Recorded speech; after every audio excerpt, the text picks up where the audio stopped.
sur cette rumeur concernant, ou ces propos qui ont été dits en commission concernant une éventuelle augmentation de la taxe foncière, puisque ce sont des propos qui ont été tenus en commission.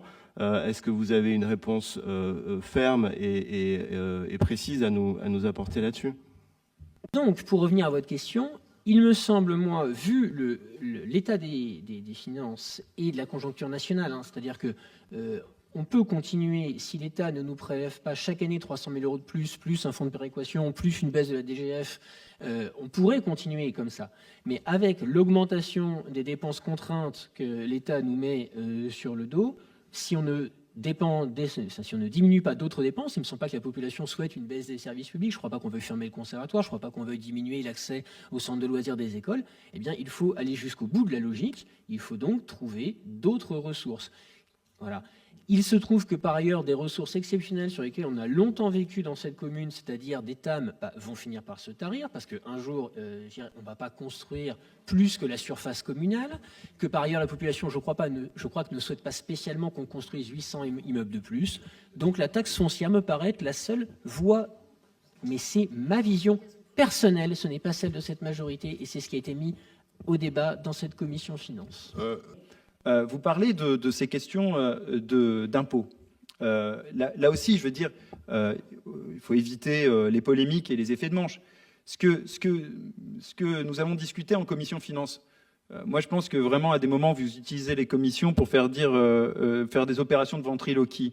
Qu'est-ce qui s'est passé à cette commission finances?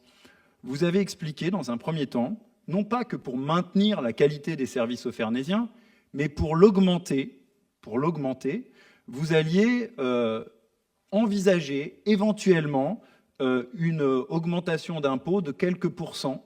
Et alors, à ce moment-là, je vous ai répondu que si vous pensiez faire croire aux Fernésiens qu'en augmentant de quelques pourcents, vous arriveriez à augmenter la qualité de service, je pense que vous vous fourrez le doigt dans l'œil, parce que la réalité, c'est que les dépenses contraintes augmentent tellement que l'augmentation que vous proposez aura au mieux pour conséquence le fait que vous ne serez pas mis sous tutelle avant la fin du mandat. C'est ce que je vous ai dit.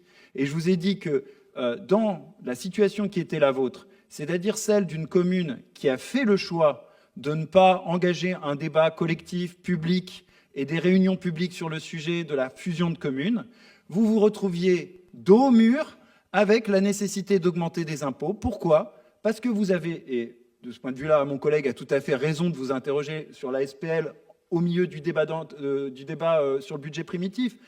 Vous avez perdu votre tirelire de la SPL. Et vous le savez très bien, ça veut dire quoi? Ça veut dire que tout un tas d'infrastructures vont retomber sur le dos de la commune et donc sur le dos des Fernésiens. Et c'est ça, en fait, le bilan qui est en train de vous pousser à proposer une augmentation d'impôts. C'est tragique parce que vous aviez promis le contraire dans votre programme. Vous le savez très bien et c'est la raison pour laquelle vous n'en parlez pas, alors que c'est la principale question dans le cadre du débat d'orientation budgétaire. Voilà. Quant aux oppositions qui sont mécontentes parce que je fais remarquer qu'en réalité elles font partie de la majorité, je dirais c'est la vérité qui est coupable, excusez-moi.